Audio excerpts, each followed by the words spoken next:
Hi everybody, it's Lee Moore, and I'm quitting smoking, so I thought it might be fun to do a video blog, something to help keep me distracted, keep my mind occupied, because this nicotine gum is worthless. It sucks. It's horrible. It burns your fucking mouth. It does not do its goddamn job.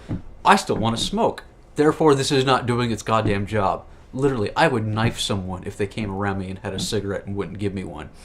The only thing that is stopping me from going out and buying a pack of cigarettes right now is I live in Manhattan and I do not have $12 in my goddamn pocket right now to go buy one because I'm poor. Fuck. Another thing I got to help me quit smoking are these e-cigarettes. They're not supposed to be a smoking or a quit smoking aid. They're supposed to be a substitute for smoking.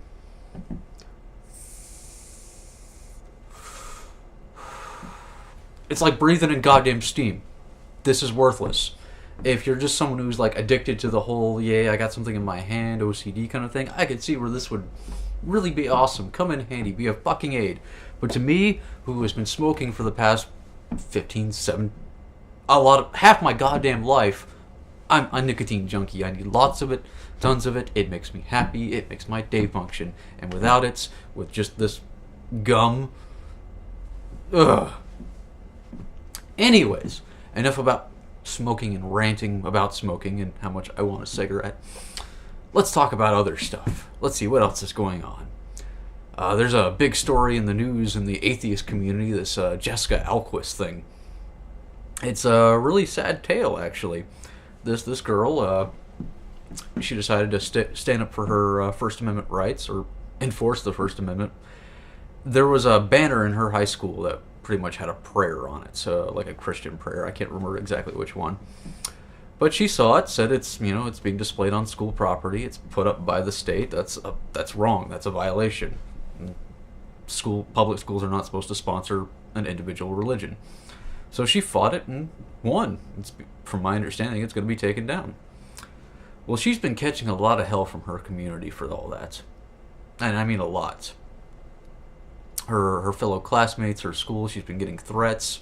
Florists won't even deliver to her because she's an atheist and hated. Of course, the atheist community has come together to back this girl up, which is awesome. Kind of makes me proud to be a part of the atheist community, to know that when one of our own gets messed with, we go in, guns blazing, or lawyers blazing, and do something to try to help.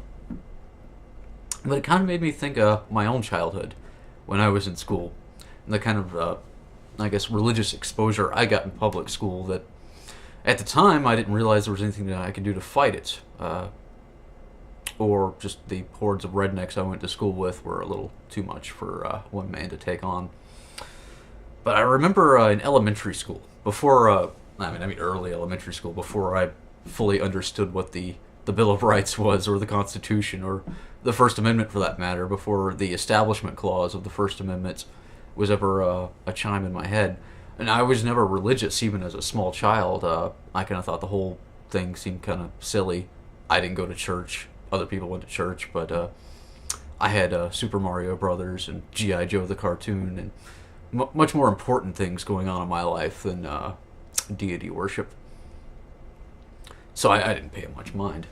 But I remember I had this music class, and I guess everyone in the elementary school I went to had once a week had to go to this music class, and they'd have like these crappy little musical instruments all over the room and books of songs. And I had this music teacher who was just this old horrible woman, and she always wanted us to sing. She had this kind of choir thing going, and she'd pick out these songs that were horribly religious. I'm trying to think of one of them.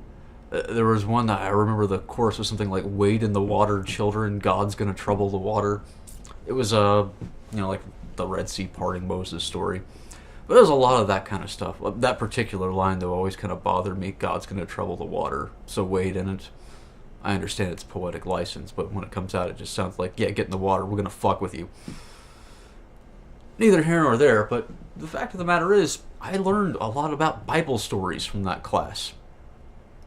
I didn't learn about music. I didn't learn about how to sing. But I still can't sing or hold a tune, mind you. But it kind of makes me wonder if that kind of stuff is still going on here, back home in the South.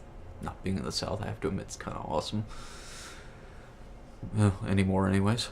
But really, that was my entire. Those are some of my most vivid memories of elementary school. That and principal's office. Yeah, lots of principal's office. But yeah, mainly the horrible teachers in that music class. This kind of shit's got to still be going on. I mean, it was going on for me. It's certainly going on for Jessica Alquist. How many other violations are going on out there that are being unreported? How many more people out there don't realize that, like I did, that you can actually stand up and do something about it? If I knew if I was back in my little elementary school knowing half of what I knew now, I think I would have blown a whistle. I do remember later on in elementary school, we did these Christmas pageants, or crop choirs, or this big Christmas event where we all sing, and of course it's all religious songs plus jingle bells and a few Santa songs. I can understand the Santa songs because that's kind of secular. That's not really the whole Jesus thing about Christmas. So yeah, I can't really fault anyone for that. But there were a lot of religious songs. But I remember there were a couple of Jewish kids in my school, and somehow they got out of it. And I went up and asked him. I didn't understand there was a difference in religion at that. Really, I was exposed to one religion, and that was it. And I wasn't even really wanting to be a part of that. I didn't realize there were all these goddamn horrible religions out there.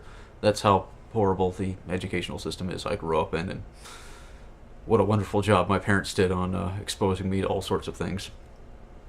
Neither here nor there. I remember there were these kids, and I asked them, how the hell did you get out of having to do that? Because I hated doing that damn thing, and it was required. And they said, well, we're Jewish, so we don't really want to be a part of a Christian theme, so we told them, our parents told them that not to include us. And I was like, wow. So I went to my mom. I said, Mom, I want you to tell these people that I don't want to do this for religious reasons. And I don't remember if I had to fight with her about it or what. I can't imagine looking back that she would have gone along with that easygoing. But she did, because I got to sit out. I didn't have to deal with that shit anymore. And that was kind of nice. But still, I mean, I shouldn't have been put in that position where I had to deal with that kind of sing-along in the first fucking place. Or at least singing those religious songs in the first place. Anyways, well, that's all I'm going to rant about for right now, because I got other shit I got to do. But thank you for watching my first video blog. I might make more. I probably will, because I've got lots of energy and lots of bile I want to pour out. So more incoherent ramblings and stories and the goings-on of the life and times of Lee Moore to come.